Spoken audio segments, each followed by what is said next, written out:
Yes, yes, people, we are live. Saeed TV back with another video, and due to popular demand, you know what, to say the least, it's been popular demand. A lot of DMs, a lot of comments, and they said they wanted this show. It ended up being a 50K party, but you know what they say: the party must go on. That's what they said. The party must go on. So if this, yeah, it's crazy. It's crazy. And yeah, you know what? We're gonna try and do this. Hopefully, a weekly show. But if not, when we can. But big up to the panel that are in here. We got man like Flawless in the building. Flawless, my brother. What are you telling me? Yo, big up for having me first and foremost, man. I appreciate it. Hopefully it is a weekly show. And big up to everyone who demanded it as well. Let me be larger. You lot made this happen. So salute. You know what I'm saying? Salute. So it's good to be here, man. And I'm looking forward to the show. And again, thanks for having me, Saeed. Appreciate it, my brother. No, always, man. Make sure you guys follow him, Sarcasm City TV. We got James Dixon. James, mate, how are you, mate? Everything all good? Looking fresh there? Yeah, I'm good, man. Fresh trim. Yeah, all good. Had a good day off for a change. And yeah, like Flawless said, 50K party turned into a show, and let's keep the party going, man. And big up everyone on the panel, big up everyone that supported and requested it. And yeah, should be a lot of fun. So bring it on. Absolutely. And Andy, it's always a pleasure, mate. You've not had the greatest day, but hopefully we can make you a bit more happier, man. Yeah, it's bad. I don't want them rough days, but hey, we all have them, don't we? And I can hear Ed Sheeran down the road from here. Oh yeah. Yeah. So yeah, at least it's not football related. No, absolutely, mate. We're off from Manchester, mate, and it's been a carnage weekend in Manchester. We've got this festival people called Park Life, where around about, I would say, 200,000 people come in over 2 days. We've had Ed Sheeran for the last 4 nights. So Flawless said, Andy, you guys must be Ed Sheeran fans now. You know what I mean? You must be the biggest. Fortunate enough, I've not heard it. I'm all right. I'm not that close to the point where I hear it. What's your house made of, man? What's your house made of? I've not heard it in it. I don't know. Maybe I've just not been paying attention, or maybe I'm just that used to it. That it's just normal. You know the Killers were Old Trafford. The Killers were Old Trafford, weren't they? Yeah, absolutely. Luckily, I live in South Central, so it's not too bad. I could just hear the murmurs. Just the murmurs for so far, but listen, we're here. Big up to everybody who's watching right now. The title of the video is, can we trust the board? Can we trust the process? I'm going to start off with you, Flawless. You know, there's a lot to do now. Can we really trust the board to deliver now? Because there's a lot to do with players coming out and whatnot. People are starting to panic, but just as looking out from the top, is there a lot to do in a short space of time? Oh yeah, we already know there's so much to do. Look at the team. You know what I'm saying? If we was here talking about all our transfer targets, like how many players that are needed in an ideal world to how many we actually might get. And I think people really continue to overlook how many players are leaving. If you look at the amount of players that are leaving on a free, and then you've got players who may be leaving on top of that as well. Aside from United needing quality to go into the squad, we need quantity. How many senior players do we have right now currently? Like, exclude the youngsters. Look, we got like 10 there enough double figures in terms of players leaving. So you're going to have to add to that in just terms of quantity, never mind the quality. So yeah, do we have a lot to do? Absolutely. With the board, because it is a new regime, even though I don't have much hope in them, I will give them a chance. Like, I'm going to give them a chance to succeed or fail. I'm not just going to write them off completely. And because of the World Cup being in November, December, the turnaround for the season's closer, pre-season's closer. It's Community Shield, not the start of August. So we're gonna find out. We're gonna have the last week of July. All the questions we have soon. Last week of July. So it's literally when mid-June now. So we are gonna find out about this board soon enough. When it comes to the end of the transfer window and who's in before we actually start pre-season. And I think all our questions will be answered. Because I'm guaranteed here, without even speaking to any of you, man, about it, that we all want at least 4, 5, 6 signings. We all feel that's what's required. Agreed. Bare minimum.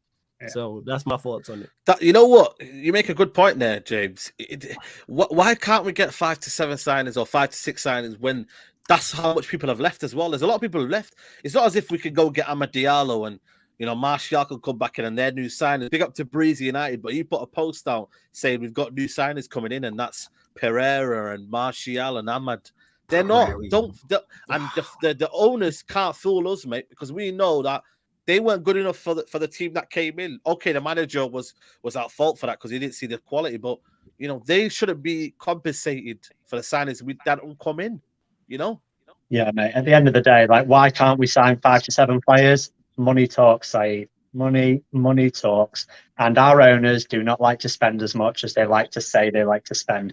At the end of the day, we probably are going to get a fair amount of people in, but like you said, it's going to be bringing people back off loan, right? Martial's going to come back. Donny's going to come back. Jimmy Garner's probably going to come back or may do. Ethan Laird may come back. Ahmad may come back. And then hopefully you're looking at 3, 4, 5 signings. Probably a couple of the Ajax lads and a couple of other people. But you talked about trust. Can we trust the board? I think it would take a very naive person to trust the board that we've had in charge and the owners that we've had in charge since 2005.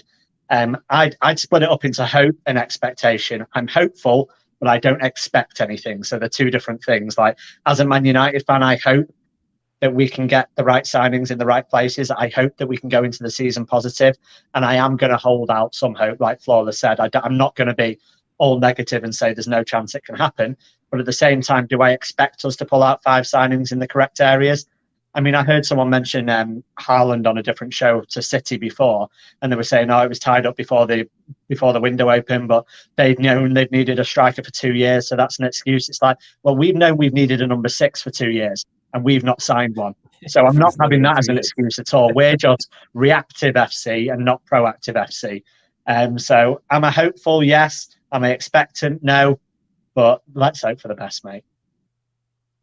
Certainly.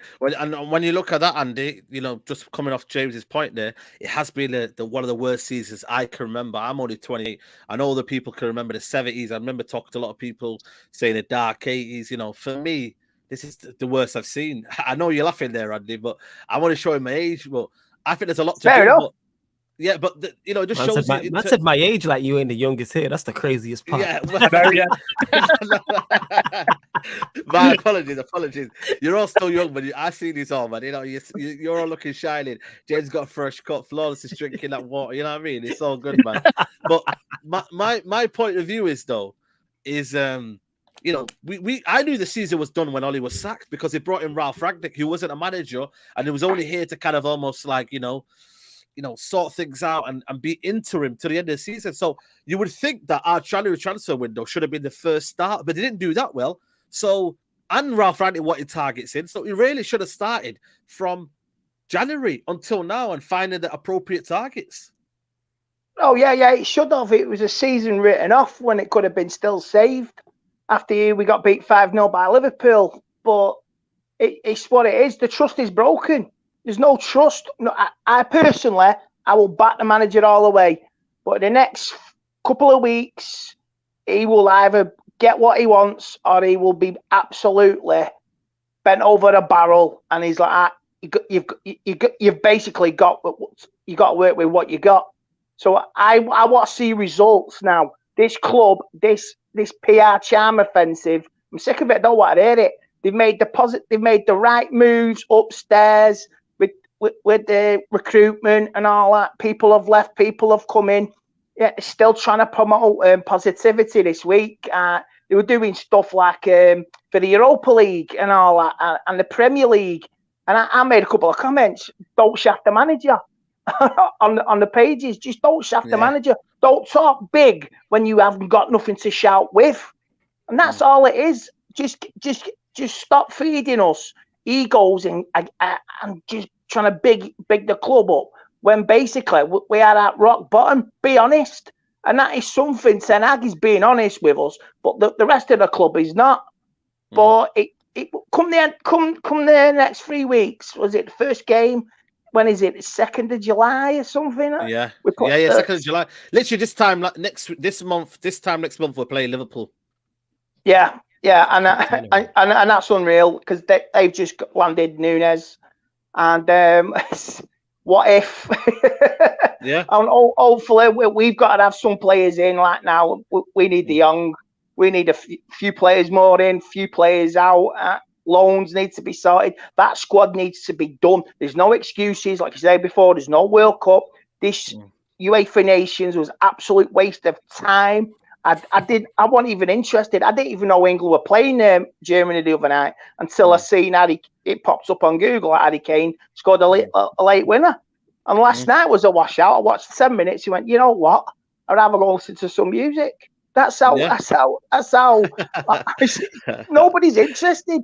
It's just club football now, and it's just we've got a quick start. I don't know when the season's. Is it November 18th or something? November 10th it stops for the World Cup. Something like that. It's around that time. Something like that. Yeah, it's around that time. So it's going to be basically we should have your World Cup now. We all should be enjoying World Cup football, and it's an absolute farce the way it is. But we've got a year's worth of football now between now and June, May next year, and it's going to be an absolute crazy year for all football. For all clubs, but most importantly for United, and we need to be ready from that word off with the players in place, the pre-season tour, play a few games. I don't think there's any UK-based fixtures, is there? From what I've heard, there's nothing in the pipeline for the friendly at Old Trafford, which is a shame. But I would rather not do that. I would just get down to work and get on with the process, and the fixtures are out next week, and you can start planning for happiness or absolute hell. Absolutely, it's true.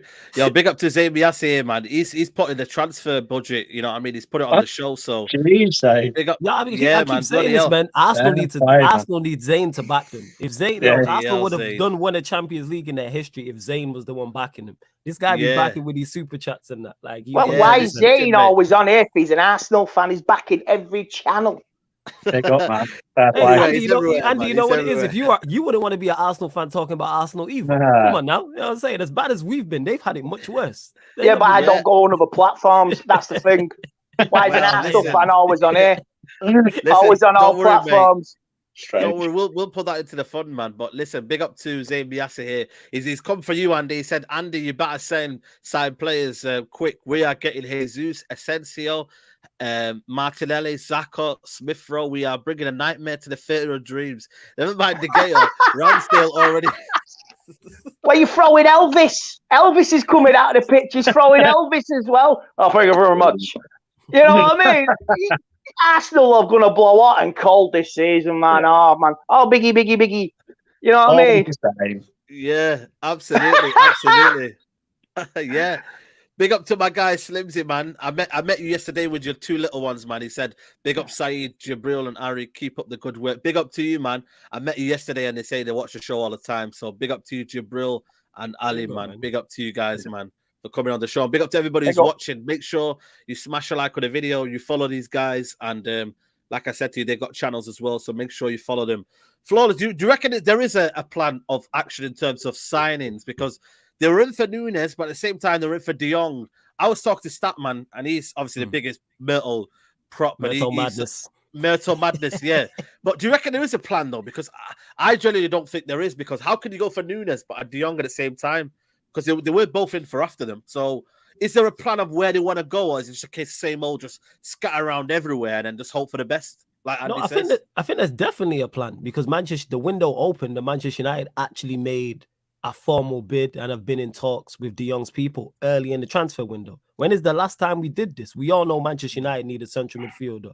Nunes, whether you rate him or not, we all know Manchester United also needed a striker. So the fact that we were reportedly trying to do 2 deals at once, I'm over the moon about. I've criticized Manchester United many a times for we need multiple players for multiple positions. How come we can only seem to do 1 deal at a time? So if that is the case, and we was talking to De Jong, which we know about, and we was talking to Nunes, I'm happy about that. We need to be talking to more players. Like, look at our team.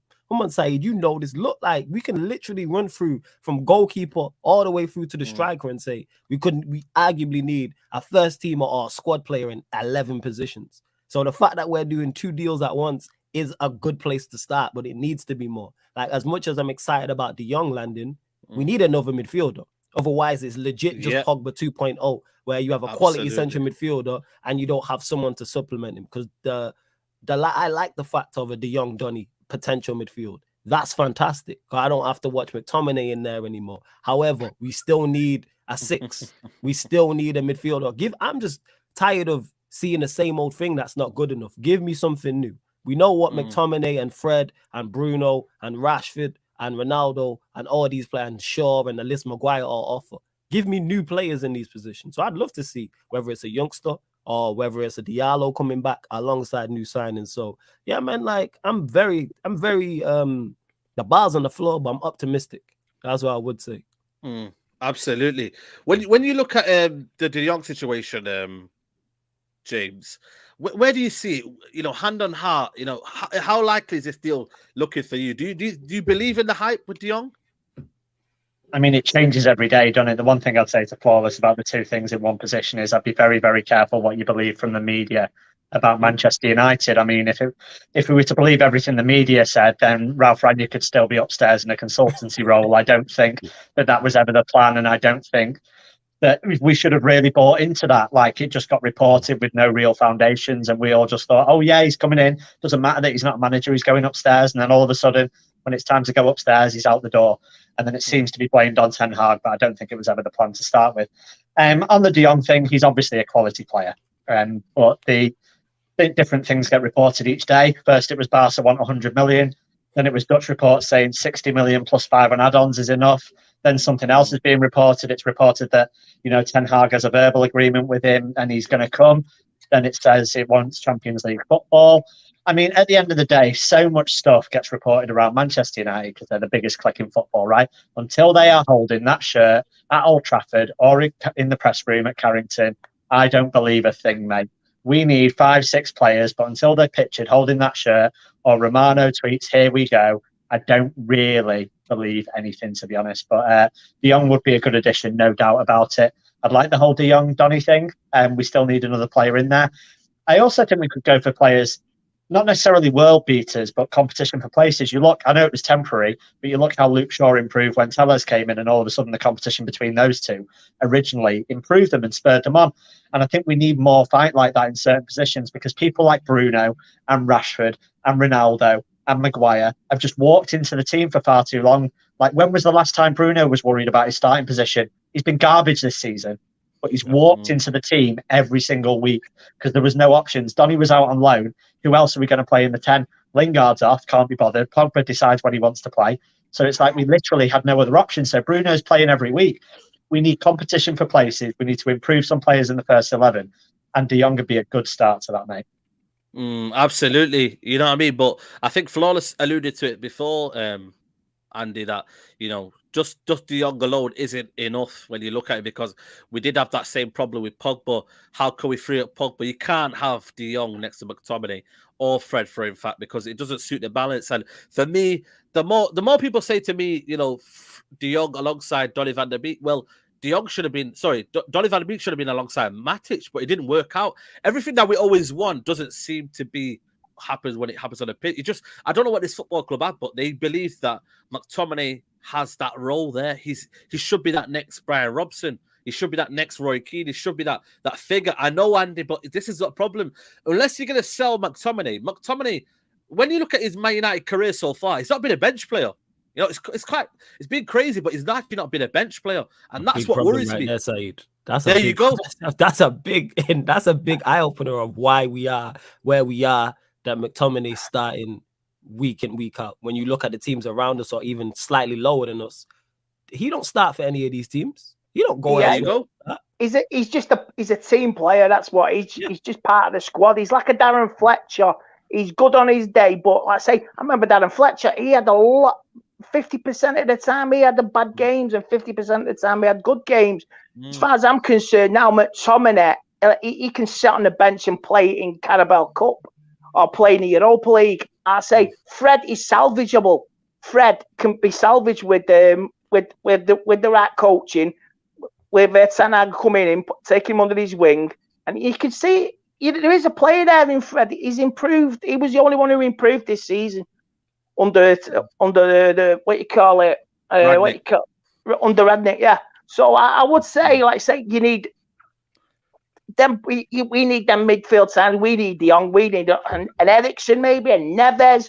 We need fresh players and fresh blood. Because as far as I'm concerned, Tom and Fred can sit on the bench and they can come in when we need them. When we're in a comfortable position in a match, or when we can play against a lesser team and you know they can do a job. You can't be guaranteed first team players all the time. It's just not on. Yeah, that's the thing though, Flawless, is how you manage that. You know, I just can't see Flawless, you know, Fred and McTominay on the bench. They've been there for a purpose. It's only for me, you either sell them on or you bring in two to kind of say, right, they're coming in now. And it's two in, right, you lot, you're on the bench. Right now, the minute it's like one, and then they can come in and help De Jong. But at the same time, it's not going to work, is it? It has to be a holding midfielder. Is that the worry for you, that we're not being linked with a holding midfielder? That is the worry, but because James touched on it as well in regards to reports, because we get linked with everyone. So that's why I take all of the reports until it's something from a credible source with a pinch of salt. Do we need a six? Yes. Like alongside De Jong, Manchester United's midfield has been the most spoken about thing, I think, in regards to transfer windows for the past 3-4 years now. It's always a talking point. No matter who you're talking to, Manchester United fan, you could have just met. That is always a key area that's spoken about because we don't address it. The issue with the likes of Fred, who I do think I agree with Andy, I think is salvageable. I'm a fan of Fred. He's just not good enough as a first teamer. And that's the problem, been the problem with Manchester United. We're a squad full of squad players. Squad players are supposed to come in every now and then and do a job. But when you're playing squad players 5, 6, 7, 8, 9, 10 games in a row, you're going to see their deficiencies. Andy mentioned Darren Fletcher. Darren Fletcher was the prime example of that. Good squad. Darren Fletcher didn't play week in, week out. But when he was brought in, he was utilized to do a job. The likes of Park Ji-sung, who we all love. There's other players who would just come in. Phil Neville, I'm going back like years back, who would just come in and do a job at times. The problem is, I say it all the time, we see McTominay week in, week out. We should see you scarcely. The reason why he receives so much criticism, because he's constantly under the microscope, because he's always playing. Same with Fred. So I believe they can be squad players. You go and sign better, and you have squad players, and then you bring in your first teamers. Because when you look at De Jong and compare him to Fred and McTominay, you see the levels difference. And we are more than capable of going to sign another quality midfielder, whether it's Neves, whether it's Basuma, or I say it all the time, go scout a player and find one. You're telling me in the whole of football, you can't go and find a central midfielder that's capable to play Manchester United's midfield.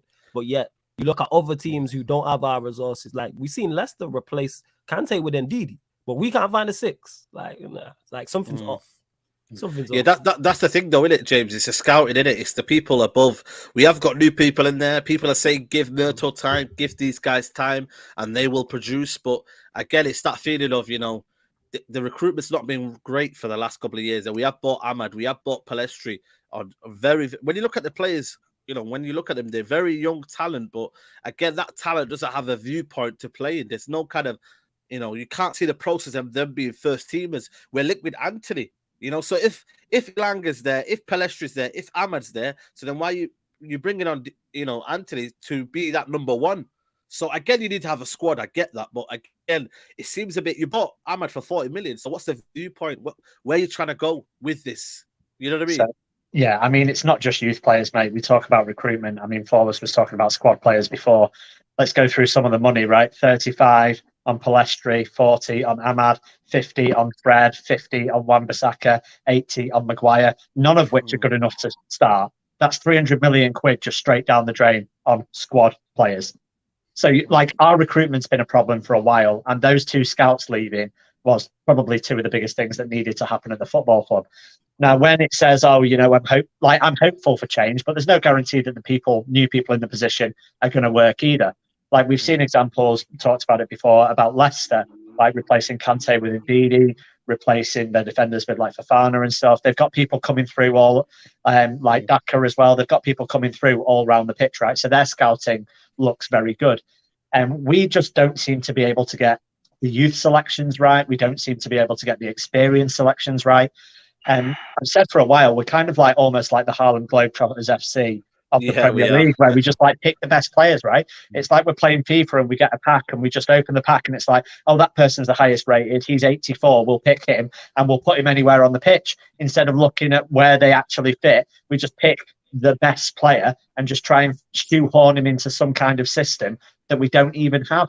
And Manchester United have a big problem, from the board to recruitment to tactically to fan base, to all over the place, mate. But like, recruitment's a big one. So these two scouts or whatever that have been replaced, and they've got a big job in their hands, and they better get to work quickly, because I know the window's only been open like 3 days, but they need to have been working behind the scenes for a while, man. This is the feeling. I was talking to Adam before on this channel, but we haven't been. The window has opened, but again, in this modern day era, window doesn't open. Now it opens. You can do pre-agreements. You can do what Haaland has done. You could do what other teams. Kamara, I'm sure he came in before the transfer window, signed and everything. It's just that the agreement is that you can't. Obviously, if a player is high profile, they won't announce it. But in terms of players leaving, as long as their contract's gone, boom, you sign them in, and then they just don't train until July. You know what I mean? That's just a simple norm, for a player. Now, Andy, you need to have a plan, and it needs to be executed. What have you made of the lack of transfer, kind of activity in terms of the centre backs? It's got a bit quiet now. Is that a worry for you that they're happy with what they've got? I'm very worried because, like you say, but when Ten Hag come in, he said, I'm really happy to work with this squad. Now you can't come in and slag this squad off anymore, can it? You can't, because it devalues any of that defence you want to sell on. You can't come in and say, "Oh, that Harry Maguire, did you see him the other night against England?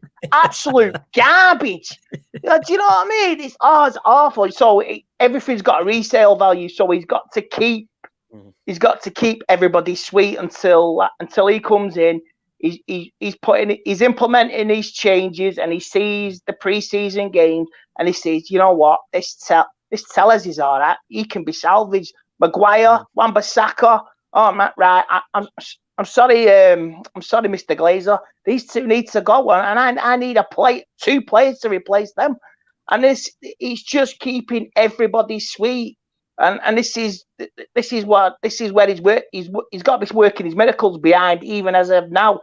He may be on his holidays, but his phone's buzzing left, right, and centre, and he knows what he wants, what he doesn't want, and what he won't tolerate. I've heard that he sent an email out this week to the squad. I would have done personally a WhatsApp message, and a very nasty, broadcasted and very nasty one at that. But is it contracts running down? That's why we're not getting anywhere with other transfers. The contracts run out on certain players, and that's why we're not making any transfers. Pogba's expired. Is Jesse Lingard's expired? It expires the 30th of this month, I think. I think it's the 30th so of this month officially. Is it two of them mega deals that we're saying with Cavani? Are we waiting for them deals to run out? Then we're just getting stuck behind place. Apparently, it's about, in terms of the actual wages, if you look at it, it's about, I would say, I think 50 million in wages that we've recuperated through everything. So if you look at the whole situation altogether, Pogba, Lingard, Cavani, we've recuperated 50 million, Flawless. But again, is that money going to be kept for their own dividends and all that? Or is that going to be put back in? See, you know what I mean? Yeah, it's one of them. That is one of the good things, because the issue Manchester United have with moving on players who we think are not good enough, they are on big wages. So the fact you mentioned Pogba, you mentioned Cavani, you mentioned Lingard, you can mention Juan Mata as well. A lot of these are big earners who are leaving, which I think should help us, could help us when it comes to negotiations and offering new deals, because I believe that all them deals are actually up. I think it is the 30th of this month. I think officially it is June. But yeah, hopefully they are, like Andy spoke on, hopefully Ten Hag is doing deals and he's assessing the squad and realizing what he wants. Do you reckon he's left it to it, then? Do you reckon he's left it to the board now? I think he's a hands-on manager. I think he's a full-on hands-on he's only manager. sun lounger. He's only sun lounger. He's doing this with his glasses on. He's fat to 50 on his head, and you know what I mean? He's sat in his shorts with his pina colada, sat near the pool, right? And his phone's basically cooking, basically. It is. Or he's got his laptop next to it. Because, the Timber news and Flawless, when you look at it, it's got a bit quiet. Obviously, he has got the World Cup. Can Man United go and get, listen, for me, it's got to the point now where I genuinely think we do urgently need centre back. And if it means Pau Torres, I'm not a fan of Pau Torres. But at this minute, we're not going to go and get Bastoni. We're not even going to go and get Bremer. There's so many centre backs that are out there that we could get. Kunde. There's so many out there that we could get, the viable that could be. But I just don't think it's in our realm. And the club have touted Pau Torres as a possible replacement. Would that be a kind of good thing for you instead of Timber? Would you take that? No, I would prefer. I'm with you on the Pau Torres one. I rate him, but I look at him and I go, next to Varane, what is best, and I've said this, when you look at Varane and when he's been at his best, the profile of defender who's been next to him has been much more aggressive. It's been a Pepe, it's been a Ramos. So to me, you go and get somebody of that profile. Like, we were never going to sign Rudiger, but like somebody of that ilk.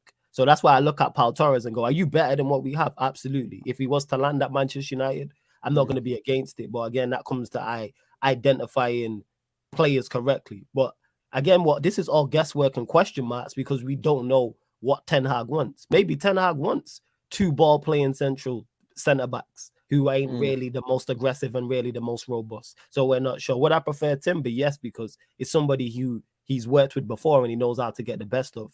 He wouldn't be that expensive. He's also versatile as well because we're in desperate need of centre-backs. Varane, who I rate, can't stay fit. Lindelof's not good enough. Maguire's not good enough. Bailly's leaving. Axel's leaving. We have 0. You could argue we have 0 senior centre-backs that are good enough.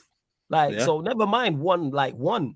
And we actually need 3 if you're being like in an ideal world. We actually need 3. True. Like, so that people talk about our midfield issues. Our centre-back issues are just as much because our centre-backs are really. There's no thread of centre-back who you look at and go, you know what, he's salvageable and can do a job. Because I really don't rate Lindelof.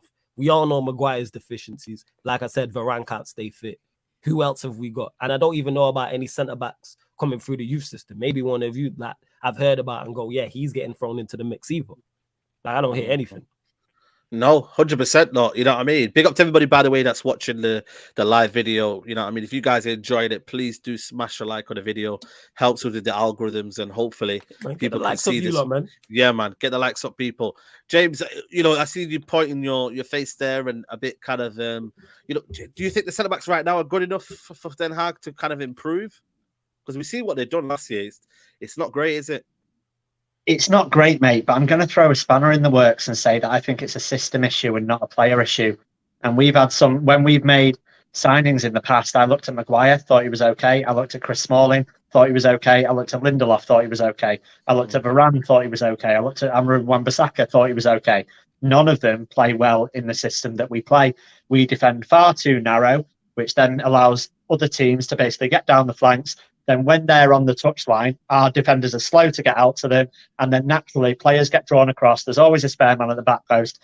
And we concede so many of our goals like that. It's untrue. We're poor transitionally because we've got no pace in centre-backs. So even Varane, who we consider quick, has been done for pace a few times. I think it was Newcastle we were playing or whatever, I think once. And like St. Maximin just like turned and did him. And I was like, oh my God. I thought he'd turned Maguire, but he'd actually turned Varane. And I was like, what the hell is he going to do to Maguire? Like, so we're not blessed with pace and we're not blessed with great defenders, but I don't think the system helps them either. I don't think we're set up to defend very well. So at the end of the day, we can talk about signing Pau Torres. We can talk about all these other players. I don't really know who's going to improve us massively. I just think Manchester United, and people are probably going to be sick of me saying this, but it's such a huge club. And just because someone is a good player elsewhere doesn't mean they're going to work out at Manchester United. It takes a massive pair of balls to play for Manchester United, mate. Like, you are under scrutiny all the time, not just when you're playing for 90 minutes on the pitch, but for 24 hours a day, 7 days a week, 365 days a year. Your life is under the microscope and people aren't cut out for that. And they've got no idea. Ralph Rangnick himself said he just didn't understand the magnitude of the club. He came here thinking it was a tough job. And the next thing you know, every single time he takes a breath in a press conference, people are analysing it or doing something. And it's like the magnitude of the club is huge. Whether we're winning trophies or not, the club is still one of the biggest in the world. And you can't argue that because it gets the most clicks in the world. People are bothered about Manchester United. And I think it affects the mentality of the players we bring in. So, yes, we need defenders. But at the same time, like, if we improve our defensive system, I think we can get more out of the players we've got as well. Absolutely. We are going to move on to the striking issue. Big up to Jared. He's asked a question here. Are you worried about the depth in attack? That is not spoken about, Andy, a lot because of the fact that there's a volume of players in there, but not. I think this question here, because there's a lot in there, it doesn't feel like there is. Because, you know, Martial, he's looking a bit, for me now, not the player anymore we kind of thought we'd hoped he'd be. Rashford, for me, I don't think he's good enough. I don't know what you think, Andy. You know, you got Ronaldo. He's going to be 37. I actually believe in Ronaldo more than I believe in Rashford and Martial. Who would have thought that, eh? It's crazy. Yeah.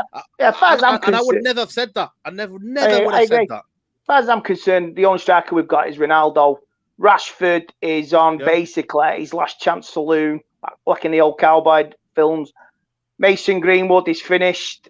Cavani's gone. Martial, there is a player in there, but maybe not, but maybe somewhere else. It is his attitude as well. That his attitude has not helped him, and he went to Sevilla in his absolute PR campaign, and they were at one point even challenging for the La Liga. I remember it right. We were only about 5-6 points off Real Madrid, and it just nosedived. So you've got enough. We need like 2 strikers, and maybe like you say. Sorry, Andy. Sorry. That's a bit too much there for Man United to handle. There, 2 strikers. Bloody hell.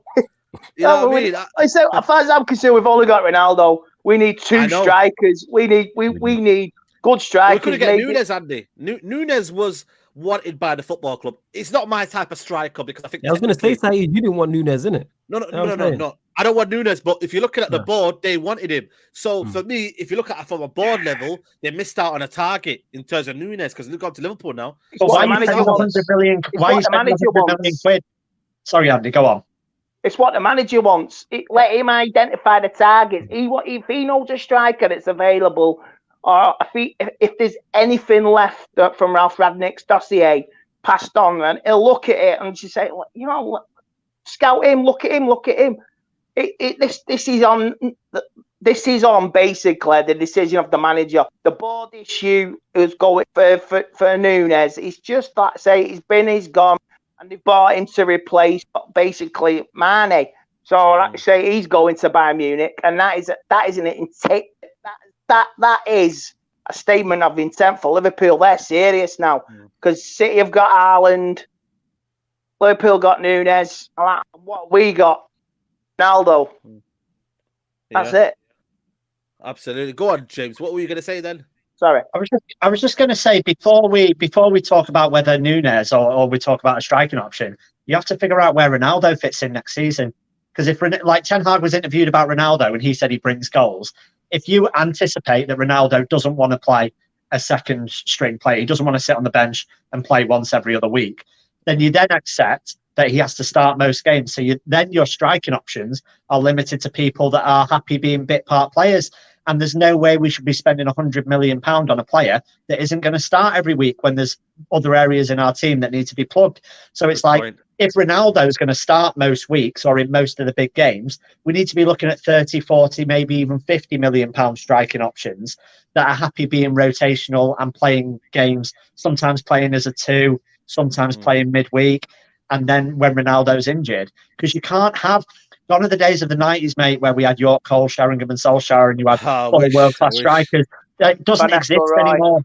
Yeah, it doesn't exist anymore, mate. When you have Rooney, Ronaldo and Tevez, they could all interchange. Like, we can't have that many world-class players in that position, unfortunately.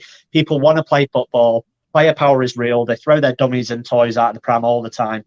Ronaldo will not be happy playing 1 or 2 games a month. Ronaldo wants to break records and continue scoring goals. What's he on, 812 or something daft? Like, he wants to get as many as he can. He doesn't stay at United to not play football. He wants to play football. Agreed. If we're looking at a striker, he's not going to play every week.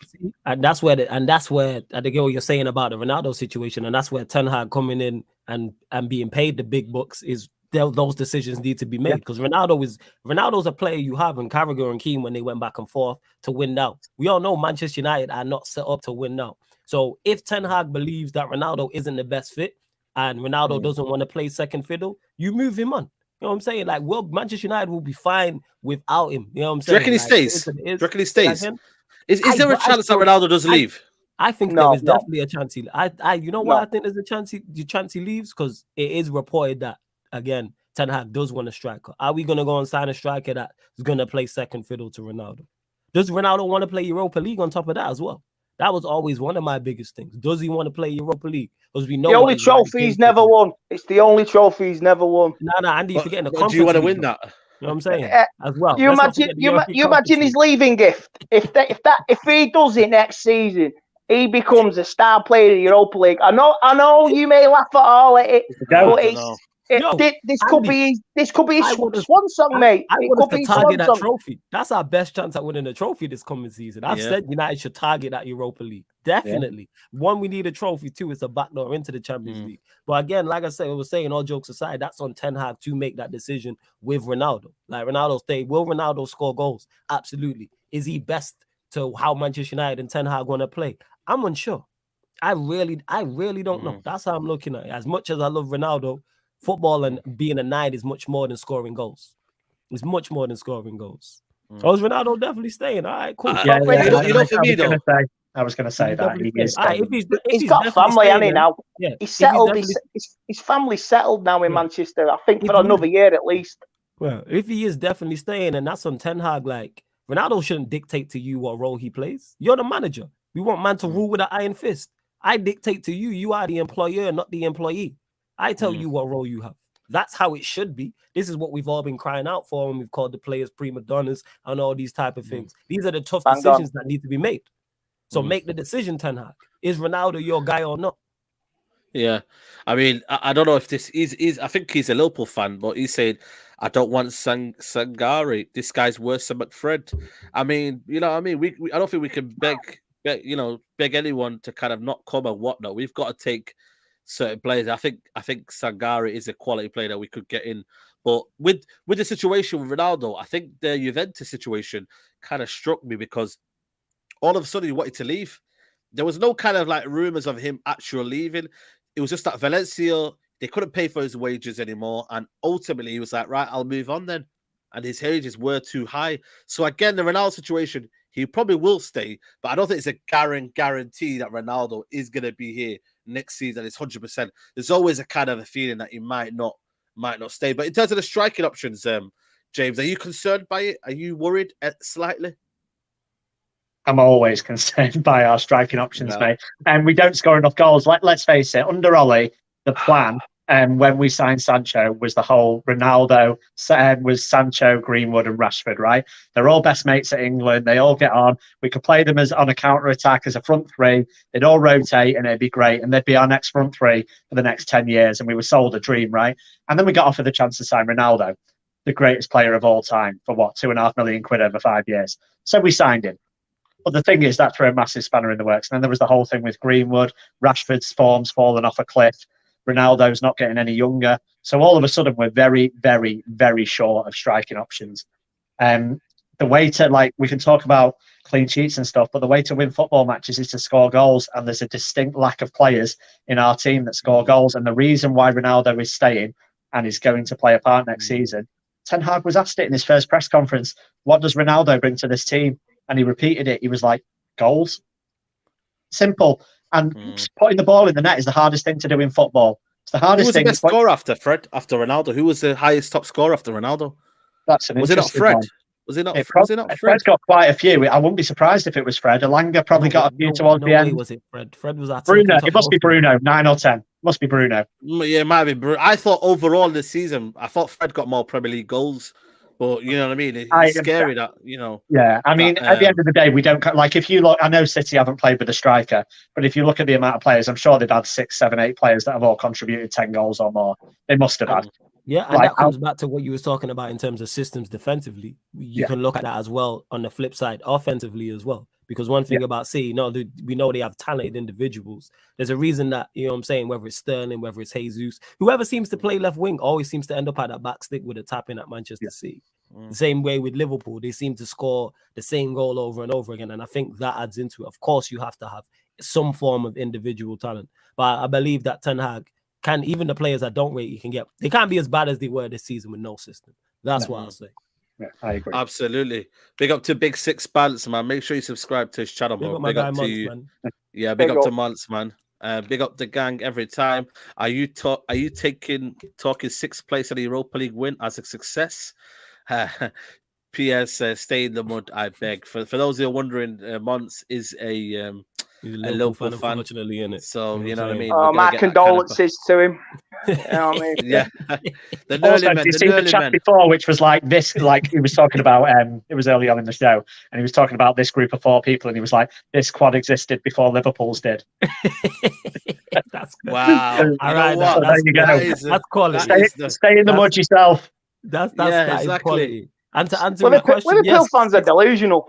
Oh, yeah, mate. sixth place in Europa League would be a success. Yes, I'll we're take back a in the Champions trophy. League and a trophy. Yes, I'll take a trophy. yes, 100%. Yeah, 2017, 2017 people. That's what we did. I'll take that again. I'd take Stockholm all over again. Is it Hungary next year? If that's the shortcut, if you have to go down Route 66 to get that shortcut, well, I'll take it all the way, gents. Mate, the last time we in the Europa League, mate, I was lost in an alleyway in Bruges. Oh yeah, you got. I remember this Yeah, story. man. I'm not gonna lie to you. I'm not fond of the Europa League, but listen, it is what it is. We're in a kind of a dire situation here where we've got to take things, and it will be a big season, Andy, because you've got to look at Thursday night football. You've got a World Cup in the mix of that one as well. Yeah, you need I mean 5 subs as well next season as well. So you need options. I think it's Oh, not yeah. even about depth, it's options. Depth is like having a big squad, but options in key areas where you can bring them on to make a difference. You know what I mean? We've got well, you're right on there. We need a big squad. We need strength in depth. We need competition for every place. 1 to 11 substitutes, even competitions for the bench, and we've got competitions coming. We've got the FA Cup next year as well. I mean, that's personally for me, the FA Cup. It'll be like 43 years since I watched my first FA Cup final, 1983. So that'll be 2023 next year. So to take the FA Cup seriously will mean a lot to me if we won it again, because it'll bring a lot of emotions back from as a kid, as an 8-year-old. Yeah. And like I say, I'd take any trophy if it's the FA Cup, League Cup, Top 4, Europa League. Utilise every part of the squad. If we're chasing on all fronts still going into the second half of the season, even if it's with a good chance, you got to be happy. You got to be confident. But it's just what's got to be delivered in the next 4 or 5 weeks to give us that hope. It's the hope that kills you, lads. Big up to Planet Vaz. You can switch off. You can switch off during June and July. You can switch off for 5-6 weeks. But absolutely. When them fixtures are announced next week, your hopes are up. You're entitled to be good. You're entitled to be excited. I think that's when it hits everybody. Big up to Planet Vaz. He says Andy's absolutely right. Every player needs to feel their place to be fought for. We need heavy squad depth with players fighting for their positions. That's the key thing. And flawless. The fixtures come out on Thursday, I believe. Yeah. Thursday. I think that's when you're almost like, you kind of get that true reality. When you study for exams, you always get that period where, oh shit, there's actually 3 weeks to the exam left. Right, let's get the last kind of, them little. You start to read them. I don't know if you remember them books that had little jokes in it. You just start to read them jokes seriously because you're like, you know what, we. This guy, you're taking every bit of information. Talking, yeah. Yeah, but honestly, I always say that to people, like, you get them books, yeah, and then even you're looking at them little quotes at the bottom thinking, yeah, that can help me as well in the exam. That's United for you. They'll be looking at every single small bit before my time, that. Yeah. What books? I was scribbling it on my arms. I was cheating. You scribble your answers on your arms and you pull your arms up. Before you shirt to check what there's the answer. Yeah, quick, so the teacher don't catch you. We were writing these on calculators in my day. Yeah. People, man. Everybody knows about the fun facts. You take them seriously because you think, you know what, that's going to help you in the exam. But, when you look at them fixtures, do you reckon them fixtures when they get released and we're playing, I don't know, Liverpool and Man City all in bloody October and they've got to get it quickly? Is that when you think they'll realise flawless, or is it they're working on something and we hope for the best, really? Yeah, again, we hope for the best because I think one thing we are all pretty much in agreement with, from what I've heard, everybody rates Ten Hag. Everybody's looking at Ten Hag and going, you can get a tune out of the players we have, and if you are backed in the summer, hopefully, again, this is all just hope and optimism, then we can do something. Because that's how I'm looking at this season. Because I was going into last season going, we end up doing anything. You know what I'm saying? When people was talking title charges, and I said already, me and you spoke, Saeed, I said last season, we all got gas. We all got get there. I was like top 4 at best and a domestic trophy. People were talking about title charges. I was like, based off of what? Because we signed Varane, Sancho, and Ronaldo. I was like, do people still forget the centre backs we have and the midfielder we have and the manager we had currently at that time to the point. So I'm looking at it much more optimistically. And even the players we've been linked with, yes, and you take it all with a pinch of salt, but you have to take something from that. Otherwise, you'd be completely miserable. So the fact we've been linked with the young is cool. And Timber and players like this. Yeah, go on, Andy. Yeah, basically, we want to be the Eiffel Tower. In reality, we are Blackpool Tower. That's what we are. We are Blackpool Tower, but we want to be Eiffel. I don't expect Blackpool Tower, man. That's where we want to be.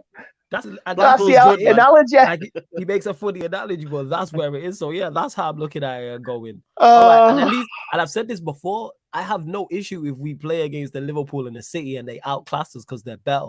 But at least put up a fight.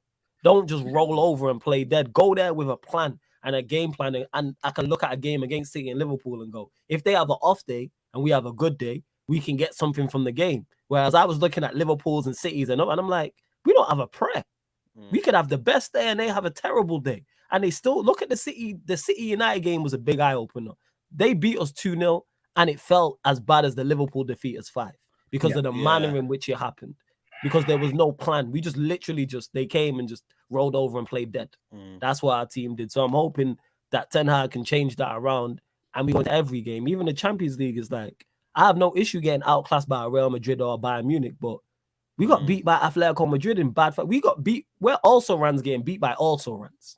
Like, I don't want. Do you remember David Moyes' start with the fixture list? Yeah, I don't want Ten Hag getting that. Liverpool, City, Everton. Yeah.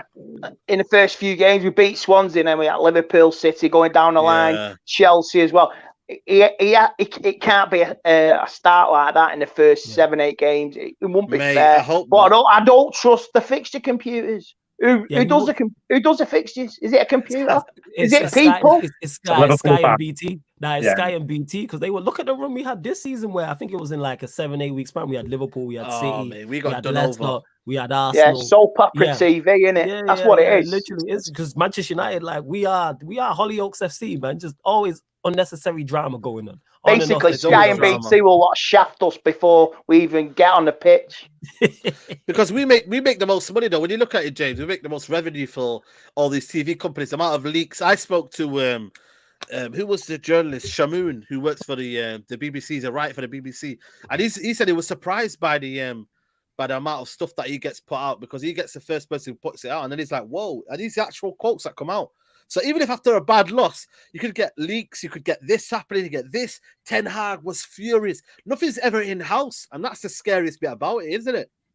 Yeah, I mean, United are massive, mate. This is like, so I've got a lot of mates that are City fans, and they've got a big bee in their bonnet about this, because no matter what they do, like Andy says, they'll always be Ickle City. Always be Ickle City.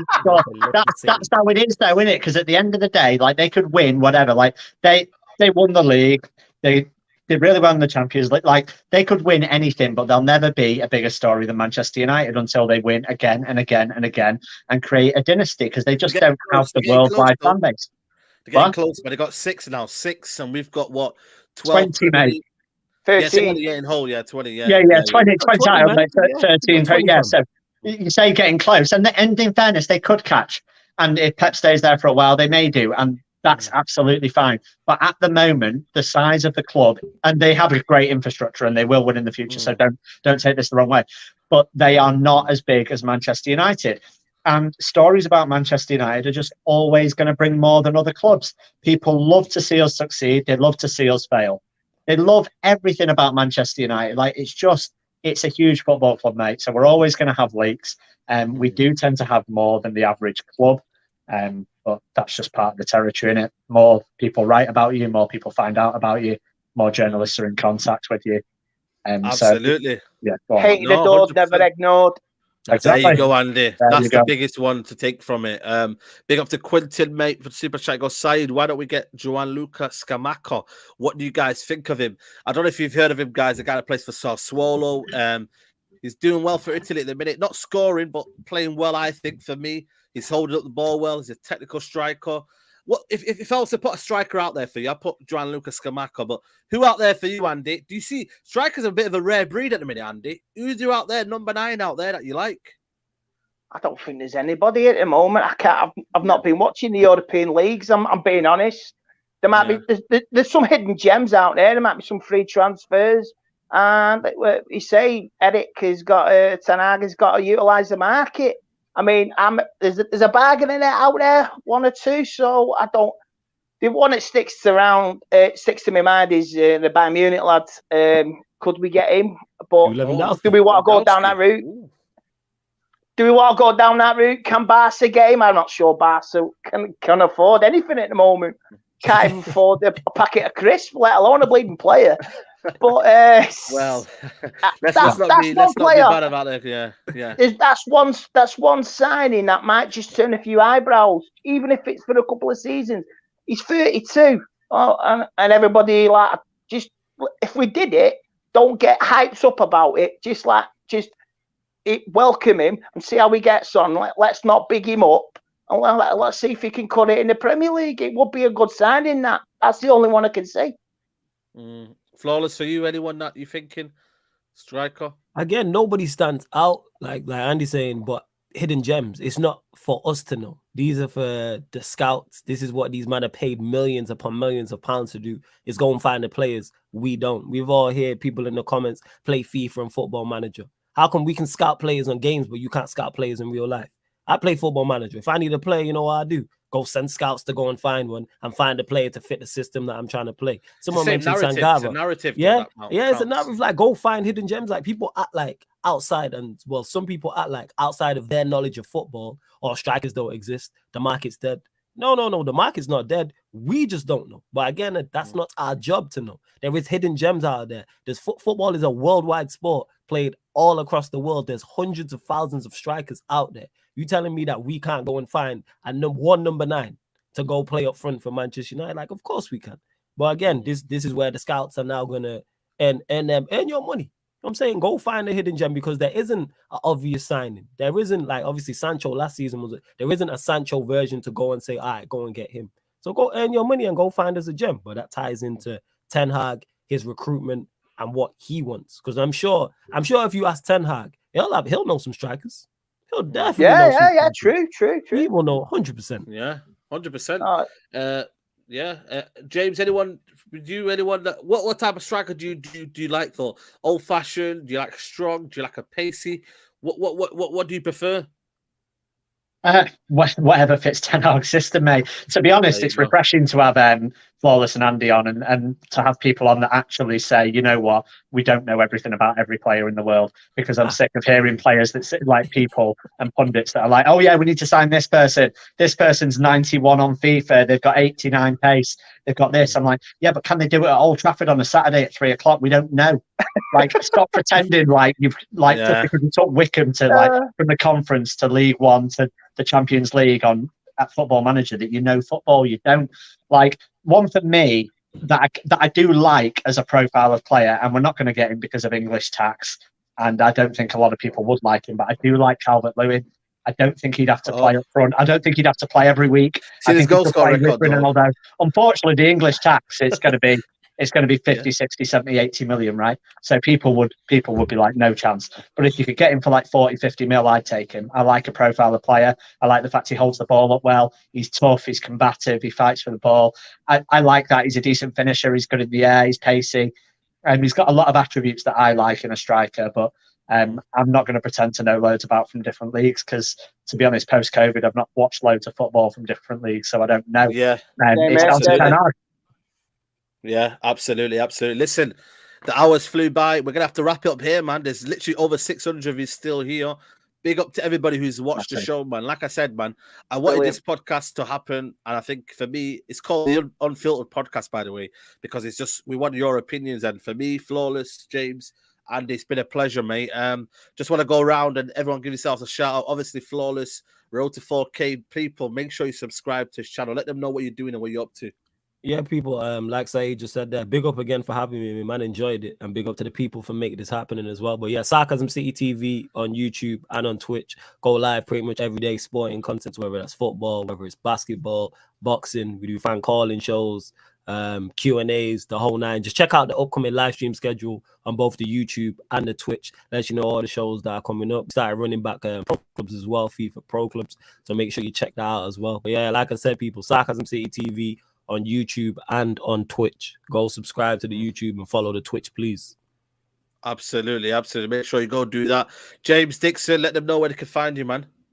Yes, I don't do YouTube stuff. I just come on and collab with other people. I've done things in the past and may do in the future. But at the moment, just stuff on Instagram, Twitter. So it's at @JDixon_88 on Instagram and Twitter. Give me a follow. And if you want any more collabs or anything, then give these guys a shout and I'll be happy to jump on. But yeah, big up to the whole panel. Everyone supporting and 600 not watching is massive, mate. And I love doing the show. So big up to you guys. And you know that last comment, did my man just call us? Did he just call me old in that last comment? You know what I'm saying? Put it back up. Put it back up. Go on. Oh yeah. Oh, oh my God! I gotta be old. I ain't What is that this? old, man. I'm moisturised today. What is this? Listen, don't worry, man. Don't worry. Vintage, man. That's the word you need to use, Cam. Yeah. Vintage, yeah, man. Fine wine. Vintage, Fine wine. yeah, man. Vintage. Fine wine. Absolutely. Andy, what's happening? Let them know where they can find you, man. Yeah, I'm on Instagram and _MUFC_T, and I'm on TikTok. I don't know my TikTok reel, but type it in, you'll find me anyway. Absolutely, man. People, please, guys, on your way out, please smash a like on the video. It doesn't cost you anything to do it. Hit that like button, and yeah, I'll be back tomorrow for the Straight Jacket podcast, and hopefully we'll be back next week for the Unfiltered show, where hopefully we'll have some sort of player we could talk about. If not, it'll be the same old podcast. People, we're out. Take care. Bye.